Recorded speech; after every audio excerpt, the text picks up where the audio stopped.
అందరికీ నమస్కారం. మీ వడిశెట్టి నారాయణ రెడ్డి. ఈరోజు ఆంధ్రప్రదేశ్ రాజకీయాలలో దేవుడు అనే అంశం ఒక ప్రాధాన్యత అంశంగా మారిపోయింది.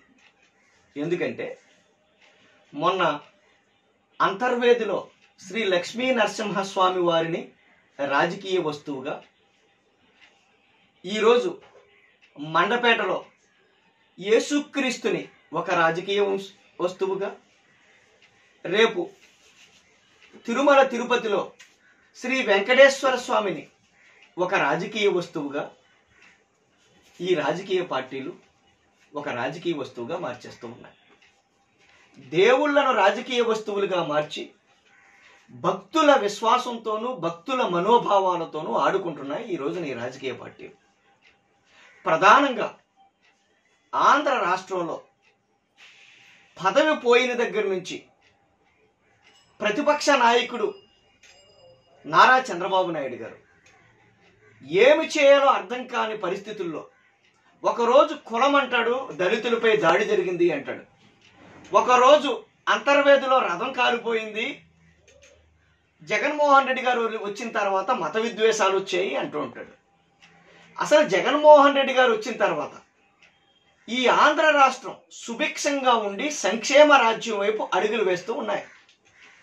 ప్రజలు ఒక రామరాజ్యాన్ని తలపించి, ఒక రాజన్న రాజ్యాన్ని తలపించి, ఒక అద్భుతమైన పరిపాలన జరుగుతుంటే జగన్మోహన్ రెడ్డి గారిని చూసి ఆస్వాదిస్తున్నారు. పరిపాలన చూసి ప్రజలు ఈ ఆంధ్రప్రదేశ్లో జగన్మోహన్ రెడ్డి గారిని డైరెక్ట్గా ఎదుర్కోలేక, రాజమార్గంలో ఎదుర్కోలేక, దొడ్డిదారిన వాళ్ళ కుల మీడియాను ఉపయోగించుకుని, కొంత దొండగలను ఉపయోగించుకుని, కొన్ని సామాజిక అరాజక శక్తులను ఉపయోగించుకుని మత విద్వేషాలను రేపే ప్రయత్నం చేస్తున్నాయి కొన్ని రాజకీయ పార్టీలు. నేను చెబుతూ ఉన్నా, ఈ ఆంధ్ర రాష్ట్ర ప్రజలు లౌకికవాదులు, గౌరవ రాజ్యాంగ నిర్మాత డాక్టర్ బిఆర్ అంబేద్కర్ గారు ఏ రాజ్యాంగాన్ని అయితే భారతదేశానికి ఇచ్చారో ఆ రాజ్యాంగం పట్ల ఎనలేని గౌరవం ఉన్నవారు ఆంధ్రప్రదేశ్ ప్రజలు. 1976లో 42వ రాజ్యాంగ సవరణ ద్వారా భారత రాజ్యాంగ పీఠికలో లౌకిక, ద సెక్యులర్ అనే పదాన్ని మనం చేర్చాం. ఎందుకంటే ప్రపంచంలో అత్యధిక హిందువులు కలిగిన దేశం భారతదేశం, ప్రపంచంలో అత్యధిక ముస్లింలు కలిగిన రెండవ దేశం భారతదేశం, బౌద్ధ జైన మతాలకు పుట్టినిల్లు భారతదేశం. ఈ భారతదేశం వివిధ మతాలకు సామరస్యంతో గొప్ప భిన్నత్వంలో ఏకత్వం కలిగిన దేశం. ఎందుకంటే రామకృష్ణ పరమహంస గారు ఒక మాట అన్నారు, అన్ని నదులు కలిపి ఒకే సముద్రాన్ని ఎలా చేరతాయో అన్ని మతాలు కలిపి ఒకే దేవుణ్ణి చేరతాయని గొప్ప మాట. అంటే ఆ మాటను తూచా తప్పకుండా పాటిస్తూ లౌకికవాదాన్ని కలిగి సామరస్యంతో జీవించే ఆ వాదం ఈ ఆంధ్రప్రదేశ్ ప్రజల యొక్క సొత్తు. గౌరవ చంద్రబాబు నాయుడు గారికి నేను చెప్తూ ఉన్నా, మీరు ఎన్ని మత విద్వేషాలు రేపాలనుకున్నా, మీరు ఎన్ని ప్రజల్లో అపోహలు క్రియేట్ చేయాలనుకున్నా, మీరు ప్రజల్లో అభద్రతాభావం క్రియేట్ చేయాలనుకున్నా, ఎన్ని చేయాలనుకున్నా ఈ ఆంధ్ర రాష్ట్ర ప్రజలు మీ తక్కువ టమారా విద్యను నమ్మే స్థితిలో లేరు. మీ కనికట్టు ఇక చెల్లదు. జగన్మోహన్ రెడ్డి గారి యొక్క సంక్షేమ రాజ్యం ముందు, ఆయన పరిపాలనా దక్షత ముందు, ఆయన నాయకత్వ పటిమ ముందు నువ్వు అసలు కనపడవు చంద్రబాబు నాయుడు గారు. నేను తెలియజేస్తూ ఉన్నా. నేను ప్రజలకు కూడా ఒకే ఒక మాట చెప్తున్నా, మేధావులకి అందరికీ, మీడియా సోదరులకు ఒక మాట చెప్తూ ఉన్నా. ఈరోజు భారతదేశంలో 100 లక్షల కోట్లు భారతదేశానికి అప్పు ఉంది. అంటే భారతదేశంలో ఒక్కొక్కడి మీద 75,000 రూపాయలు అప్పు ఉంది, అప్పుడే పుట్టిన కుర్రవాడితో సహా. ఈరోజు భారతదేశంలో జీడిపి వృద్ధి రేటు మైనస్లో 20 దాటిపోయింది. ఈరోజు భారతదేశం ప్రపంచ దేశాల్లో కరోనా వ్యాప్తిలో అమెరికా తర్వాత 2వ స్థానంలో ఉంది. ఈరోజు భారతదేశం పారిశ్రామిక అభివృద్ధిలో వెనకపోతూ ఉంది కరోనా కారణంగా. ఈరోజు భారతదేశంలో నిరుద్యోగం పెరిగిపోతూ ఉంది కరోనా కారణంగా. ఇలాంటి ఎన్నో సమస్యలు ఇక్కడ ఉంటే ఆ సమస్యల గురించి చర్చించే మేధావులు లేరు, ఆ సమస్యల గురించి ఆలోచించే మీడియా లేదు. కానీ దేవుడిని ఒక రాజకీయ వస్తువుగా మార్చి, ఆ దేవుని రాజకీయ వస్తువుగా మార్చి దేవుడితో రాజకీయాలు చేసే నీచమైన స్థితికి రాజకీయాలు దిగజారిపోతే ఆ నీచమైన రాజకీయాన్ని ఎండగట్టవలసిన మీడియా వాటిని ఒక హెడ్డింగ్లుగా చూపించి వాళ్ళు టీఆర్పీ రేటు పెంచుకునే ప్రయత్నం చేయడం కూడా కడు హేయకరమని నా అభిప్రాయం. నేను ఈరోజు చెబుతూ ఉన్నా, ఆంధ్ర రాష్ట్ర ప్రజలందరికీ భారతదేశాన్ని రాత్రి పగలనక కష్టపడి మన కాపాడుతున్న సైనికులు నిజమైన దేవుళ్ళు.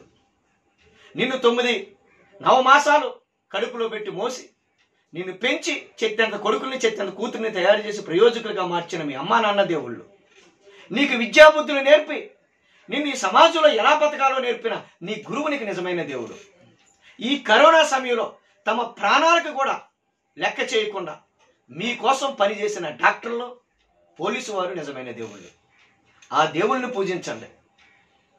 ఆ దేవుళ్ళని పూజిస్తే ఖచ్చితంగా ఆ శ్రీరామచంద్రుడు అవనివ్వండి, ఆ యేసుక్రీస్తు అవనివ్వండి, ఆ అల్లా అవనివ్వండి, ఖచ్చితంగా మీ అందరినీ కూడా కనికరిస్తారు. దయవుంచి నేను రాజకీయ పార్టీలు కోరుకునేది ఏంటంటే, మీరు రాజకీయాలు చేయడానికి దేవుణ్ణి ఒక వస్తువుగా మార్చుకుని భక్తుల మనోభావాలతో మీరు ఆటలాడొద్దని కోరుకుంటూ ఉన్నాను. చంద్రబాబు నాయుడు అండ్ కోకి, చంద్రబాబు నాయుడు అండ్ కోకి ఏమి చేయాలో తెలియక జగన్మోహన్ రెడ్డి గారి యొక్క పరిపాలనతో చూడండి. పోకిరి సినిమాలో ఒక మాటను, ఎవడు కొడితే దెమ్మ తిరుగుద్దో వాడే పండుగాడని, అందులో మనం ఒక వాడింటే ఈ రోజుని చంద్రబాబు నాయుడు గారికి జగన్మోహన్ రెడ్డి గారి దెబ్బ తిన్న తర్వాత ఖరాబ్ అయిపోయింది బ్రెయిన్. ఏమి చేయాలో తెలియక, దేనిని రాజకీయ వస్తువుగా తెలియక దళితులపై దాడి జరిగిందని ఒకసారి ఓపోతాడు, ఇక్కడ ఏదో మతానికి ఏదో జరిగిపోతుందని ఒకసారి ఓపోతాడు. చంద్రబాబు నాయుడు గారు మీరు ముఖ్యమంత్రిగా ఉన్నప్పుడు 30 మందిని పబ్లిసిటీ పిచ్చితో మీరు చంపేశారు భక్తుల్ని. మీరు ముఖ్యమంత్రిగా ఉన్నప్పుడు దగ్గర 30 పైకి పడి హిందూ దేవాలయాన్ని కూల్చేశారు. మీరు ముఖ్యమంత్రిగా ఉన్నప్పుడు గోపాలపురంలో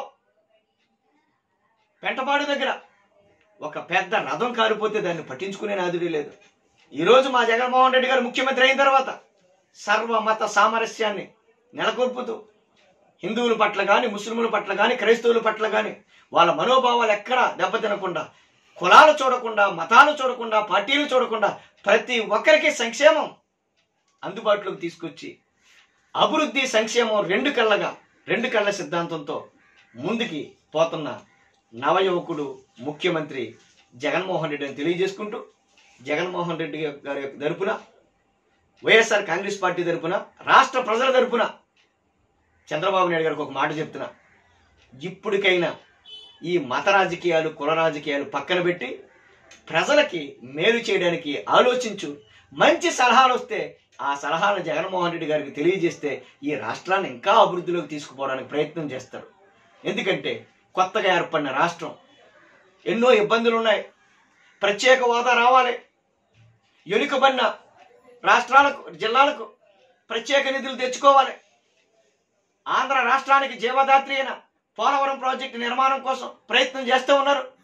ఇవన్నీ ఎన్నెన్నో కార్యక్రమాలు చేయడం కోసం జగన్మోహన్ రెడ్డి గారు పరుగు పెడుతూ ఉంటే, నువ్వు స్పీడ్ బ్రేకర్లు వేయడానికి కోట్లను ఉపయోగించుకుని నువ్వు ఎన్ని స్పీడ్ బ్రేకర్లు వేసినా నువ్వు అడ్డు తగల్లో చంద్రబాబు నాయుడు గారు.